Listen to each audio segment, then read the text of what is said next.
আমি নেতা মানে আমার ঘর আগে হবে। বাবু আমি তোমার কর্মচারী, আমার একটা ঘর দেবে না? আরে পাগল, আমার মানে তো তোর। বাবু যারা ভোট দিয়েছে তাদের কি করবে? আরে ও চিন্তা আমার মাথায় আছে। কি চিন্তা বাবু বলো না। ছেলেদের জন্য এসবি কার্ড করে দেবো। বাবু এসবি কার্ড মানে কি?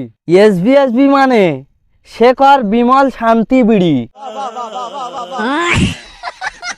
বাবু তুমি সারা জীবন থাকবে। আচ্ছা বাবু, মেয়েদের জন্য কি চিন্তা করলে? হ্যাঁ, ওদের জন্য একটা চিন্তা করেছি। কি চিন্তা বাবু? ওদের জন্য JST কাজ করে দেওয়া হবে। সেটা আবার কি? তুই আমার কেন কর্মচারী হয়েছি কিচ্ছু জানে না বাদ আমার। गजब बेइज्जती है। JTS মানে হচ্ছে ঝগড়া ট্রেনিং সেন্টার। क्या बोला तूने?